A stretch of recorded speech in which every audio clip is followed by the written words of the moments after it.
Hi, this is Nick Dawson, the editor-in-chief of Talkhouse Film, and you're listening to the Talkhouse Film podcast.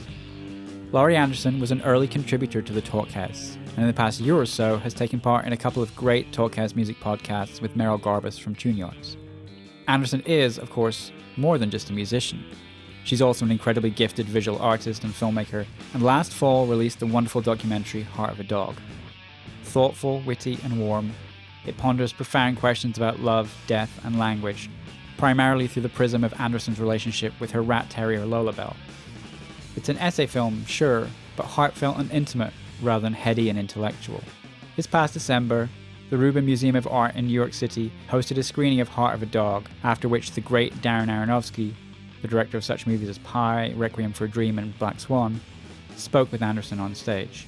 And thanks to the generous folks at Abramarama, Heart of a Dog's distributor, we're able to bring you their conversation.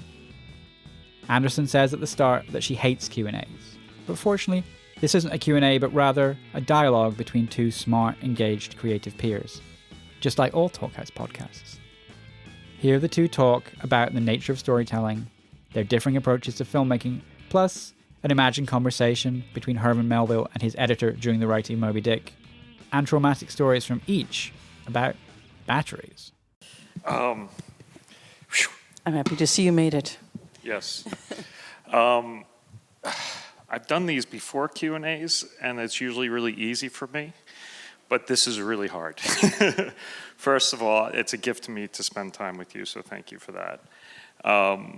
And it's, you know, it's poetry, and it's hard to really talk about it without, you know, really holding on to anything. And just watching the second half a second time, there's so many things that drift through and stick and anchor and change, and then seeing it again, just being like, oh, I've already stolen that in the week since I've seen it to something I'm doing myself without even being aware of it. So the waves of influence are already coming out from it. But the thing that's really, I walked in right about the story, and the more you tell a story, how it just sort of disappears and becomes less and less the truth. And it's funny because there's this one thing that happened to me, which was something that happened around a lot of people, but I actually only told the story twice in my life. And I kind of had that instinct that I knew as you start to tell a story, it starts to evaporate. So if we can start there for you, if that's okay. Please. Where did you learn that? How did that idea come to you?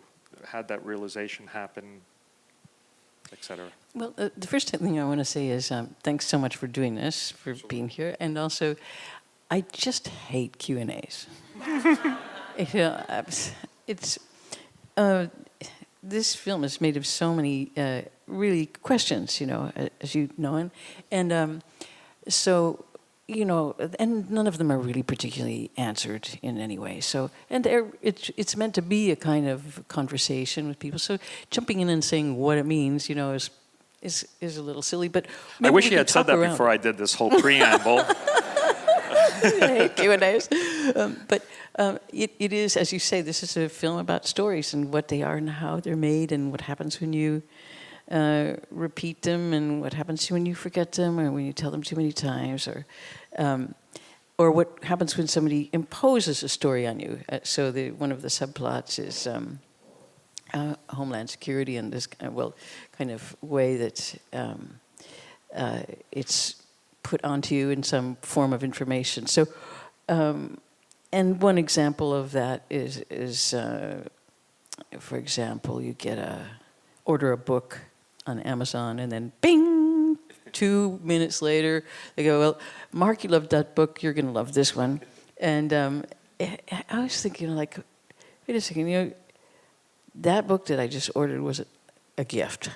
I was like, that wasn't for me. Don't think you know me because of what I just bought. You know, so there's a lot of pressure to tell your story, and whether it's, you know, your summation of Facebook, or whether somebody goes, what kind of kid were you? And we all have the story, one or two stories you haul out to say, you know, what kind of person you are. And then you see how they get sort of frayed. So this is an attempt to tell stories in a few different ways as well. And one, which is the words that are flashing very quickly, is to tell a story that just comes in through your eyes, which is such a different way to receive a story. And that was an attempt to talk to the part of you that never speaks, and the one that's kind of just always there, and who's, I don't know about you, but my person who's always there is usually kind of critical, just kind of like... Talking about the voice. Yeah, that's the one who, well, actually it's the one that doesn't talk, but it's kind of going, why are you just continually talking? You know, just like, could you just stop talking? I'm sure you've had that feeling of, you know, you're in the middle of a conversation and this voice is going on, and you realize, that's me talking. Could I just stop? Like, for example, like right now, I'm having that experience in kind of a big way. You know, so, anyway. I'm reading to my 9-year-old a book called Brian Selnitz's The Marvels. The guy who wrote Hugo Cabri. Sorry for he's a great writer, great children's writer. And the whole book is about how it's about an adult who just lives in a story that the young boy thinks is a lie. It is, I mean, it's made up. But the point of it is that the only thing that is true is the story. And so, I don't know, it's interesting in some ways. You get away from telling the story becomes its own truth, if you will, at a certain point. Now the voice in my head is saying that's not really a question, so what do you do with that? Yeah, well, there are, it's funny, I think memory has a lot to do with how you're, how that works. And some of these things only came back I only found an end to this film through a sort of circuitous route of somebody. One of my brothers was found a lot of cartons of childhood films, and he said, "Yeah, well, you're doing a film, so can you just transfer some of the?" I'm sure you've got transferring the family films. So I said, yeah, "I'm kind of busy," but anyway, I transferred some films, and in one of the boxes was some reels, some 8mm reels of my little brothers and my mother's ice skating in this kind of lost world and I'm skating, and I called my brothers and said, "Guys, you remember that day I almost drowned you?" And they said, "Yes, we do." And they're identical twins, so they have like an outboard brain. You know, they remember a lot more than we do. You know, and I said, I found all of this footage of you guys in the stroller and Mom and me. And they said, "You're not going to use that in your film, are you?" I said, "I don't know, would you mind?" And so they were sports about it. So it ended up in there as a story that I hadn't particularly remembered very well, but then just you see a picture and suddenly the way it smells comes back, the way it feels comes back. So anyway, there are lots of ways that those stories got reconstructed and then kind of erased. How old were the twins at the time? They were 2. Right. So they don't really remember the event. They do remember. They actually remember the event. They do remember It's not a story a truth that's been put in, because it's become family lore, I imagine. Yeah, it's family lore, but also, there really is something when you're identical twins are. It's not like having a brother or a sister. It's a very, very different thing. It's like it saves a lot of time too, because you don't have to look for someone to understand you. You're born with someone who really understands you. You don't have to look for this person your whole life. Do you understand me? And so they have a different sort of relationship to their own past, I think, than other people do. Right. Yeah. It's sort of check the big box. Don't have to search for that soulmate. Yeah. Got it. Exactly. It's funny. We found the Super 8 and we transferred it, and we were watching. My older sister was chewing on something, and everyone's going, "Oh, isn't that cute?" And then we realized it was a D battery she was chewing on. It's like the 1970s, it was like instead of a pacifier. Batteries are really, they're really bad. I just have one short battery story, which is, I always wanted to sing like a violin, and so I have a little pillow speaker, these little speakers that you put in your pillow so you can like learn German in your sleep. It never worked. How's it working for you? I would wake up like feeling really paranoid, I didn't learn any German at all, but I recorded a bunch of things on it, mostly violin, and being somebody who is an oral person, I just put this small speaker in my mouth, and so you can control the volume and certain harmonics of it. So you're like, so it was, this sound of a violinist coming out. I got a prize last year, and I had not used this little speaker for quite a while. So I thought this will be a good way to do the acceptance speech, just like. And so I went to the. I was rehearsing. I was just turning it on, put it in my mouth, and the battery inside was leaking, and it glued itself to the roof of my mouth. Oh, there you go. Yeah.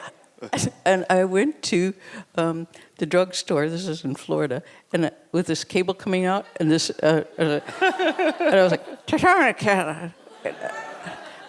I think the person who was at the drugstore probably had seen worse things coming in through the door at this place, but gave me a solvent to get, I thought that, the roof of my mouth is dissolving, this is really, it's going to leak into my brain. It was really, that's my battery story. Yeah.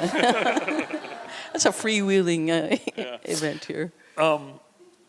So talk a little bit. I mean, there's so much. I just want to focus on the story thing for one more. Just give it one more shot, which is that the real. I'm just trying to understand when do those realizations come? When that you're realizing that you're losing the facts of the story over and over that you tell it. Is it something that's handed down, or is it a self-realization when the moment? And then how do you turn that into words and a piece of poetry like that? Well, I think for me it was the particular story that I was talking about was my childhood story that I would drag out, and being a 12-year-old who had this experience and was basically going, adults are idiots, hospitals are awful, like every 12-year-old, I was a punk, I thought adults were idiots. And you were kind of embarrassed to be around them, really. And but that was sort of my story. And in the end, I realized adults kind of are idiots because they put all the kids in the same wards, and all the burn victims. And as a 12-year-old, I wasn't really able to handle that very well. So, you tell the story you can tell. And that was the one that I could tell. Because otherwise, it was horrendous to be in that place. And I wasn't able to deal with all the kids who died there. And so my version of it was, oh yeah, I was a kind of hero in the story. So when I told it again as an adult, I was really telling the story of a 12-year-old as the narrator that I had become of my life. So there are lots of these sort of jumps in terms of who's telling what to who in the film, and it was a film that was it was not my idea to do this film. I was asked by Arte TV, French-German TV, to make an essay film, a personal essay film. I was like, what is that? And I thought maybe it's like what Chris Marker does. And Chris Marker is one of my all-time favorite filmmakers, so I thought I'd try to make it like that. I think, one of the things about this was I think they forgot that they had asked me to do this film. Because they never called, they never said, how's the film going? And so I was just like on my own. And so it didn't even really matter if I finished it seemed like. So it was a really unique way to work because I did it kind of as a hobby. No one cared about it. So I was like, okay, I started it, and I stopped, and then I kind of went back and tinkered with it. And one of the things that I was hard for me in doing this was that it wasn't like making a record where you could make 12 islands of sound. They don't really have to reinforce each other. They can just be here and here and here. And I had to, in this case, find an engine and to move through the story. So this was a problem that I had come up against a few times. And one was when I once did a very misguided opera based on Moby Dick. And if you have this idea to write an opera based on your favorite book, don't do it. It's like it's just it's so hard to when you fall in love with something, you want to be so worshipful, and in this case, you have to kind of be a little rougher with something if you're going to change it into something. Also, I live in an area which is pretty near where Melville lived, and I thought he's going to come and find me and kill me. My novel does not need to be a multimedia opera. Thank you so much. But anyway, one last thing about Melville was that I found out a lot about how that book was made. And one of the things about it was that, which you may or may not know, is that Captain Ahab was not in the first draft of the book. And I really like imagining what it would be like to editor with Melville and his editor sitting around going, Herman is the book is great. It's so interesting with so many ship details and ropes and the sea. But where is this going? It's basically guys go fishing, Where's the engine here? Where's this thing going? You need something. You need something to push this. You need it, you need like a crazy captain. So if you remember, that captain is not in the first third of the book. Why? Because he wasn't written yet. And when he does appear, he kind of comes up out of the hold, and he has this English accent for some reason, and he's got the whale, and he's got this purpose, and he's got this rage. He's like an American Lear. He's like, get the whale. It always seemed kind of stagey to me, kind of like a little bit Shakespearean, and not quite working, but it did drive this ship. It did push the ship. It pushed the whole story somewhere. And I'm sure that for me that was the hardest thing to figure out, is how to make something would go somewhere rather than just be a lot of stories about language and how the world is made of words and so how does it shape that way? So. Let's talk about the structure. You're constantly drifting along, and there's these peaks and valleys. I could pull apart any narrative Hollywood, even an independent film, and most European films, and give you the structure of why I remain connected. But you don't have an Ahab, but maybe there's a longing that is something pulling you through. But how did you think about structure, and how do you arrive at this length, which is what it's 80 minutes? Where is it? It's almost, yeah. 80 minutes, which is, a feature-length film. To hold the attention of the audience, which this does, is there's something pulling us. Do you know what it is? It's love, and what it means, and how it works, and also the fallibility of language, how difficult it is to put those kinds of things into words. So the second story is because much of the film centers around mothers, and in certain ways that's one of the subplots. And so the second story is her deathbed speech, my mother's deathbed speech, which was really amazing one, because she was a very proud and very formal person. And so when she gave her deathbed speech, she waited for all her 8 children to show up, and then she kind of stepped up to the microphone almost and goes, "Thank you all for coming." And we're like, whoa, what is she talking about?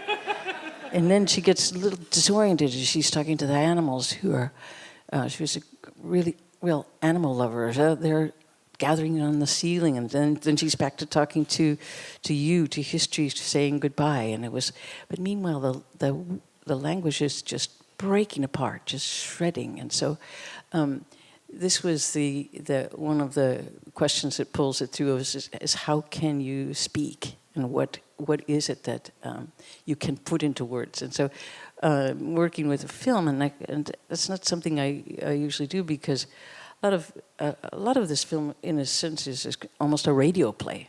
because it leaves so much to your imagination. For example, one story about a lineman who was a guy who just imagined that he lived in the trees in our town, and I wanted to include this also as a kind of small town fable, because nowadays he would be institutionalized in a second, but in our town he just lived in the trees, and people were like, yeah, he's up there and lives in the trees, and he pretends he's kind of works for the phone company, and people more or less let that go, and but all you see while you're hearing this long story is a bunch of telephone poles going by, and so you have to fill in a lot of things in this film. So was it text that came first, or music, or visuals, or was it just sort of all coming in from different times in different ways and shifting? I have the curse of being like a multimedia artist, so yes. it's ridiculous, so it just depends. I'm sure when somebody asks you that, it depends on the project, right? No. No, it doesn't. Yeah, What comes we first? start with, script is like the basic blueprint architecture. Yeah. So we get that, and hopefully we get it really, really boiled down and really precise, and then everything builds from that. So, Yeah. But I imagine you had a bunch of stories you wanted to include, and our Yeah. ideas, and is music on the same level for you as words, and do the visuals? No, when I finished this film, I showed it to a place where I was working as an artist in residence, and everyone in this group said, "Do us a favor, don't put music in this movie. It's so hardcore, it's so disturbing, with just a voice." And I thought. And so it was like that for a while. And then the producer of this film, Dan Janby, said, "Why don't you put a little music in the film? Like you're a musician, you could always take it out if you don't like it." And so I thought, and so I did it very, very quickly. I was basically looked at the film on my laptop and sort of played the violin along with it, and lots of electronics. And then I pulled in some other things that from different songs and different stuff that I had in my bin. It's a kind of a little electronic rig that has a lot of samples, and so you can do things really quickly with foot pedals, and you can play the whole thing as you watch it. So that's kind of how it was done. I think I will put out a version of this with no music, because I think it's scary. It's already scary. I walk accompanied by ghosts.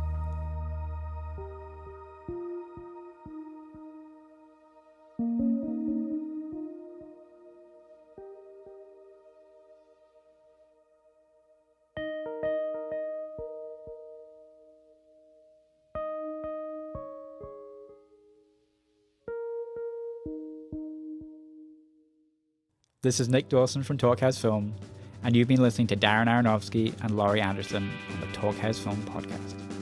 This episode was edited by Elia Einhorn. For more filmmakers talking film and TV, visit thetalkhouse.com/film. Subscribe to Talkhouse Film and Talkhouse Music podcasts on iTunes, where you can find all our previous episodes. And while you're there, please rate and review if you can. Thank you so much. Thanks, Darren. And thanks, Tim. And thanks, Marina. Thank you for coming.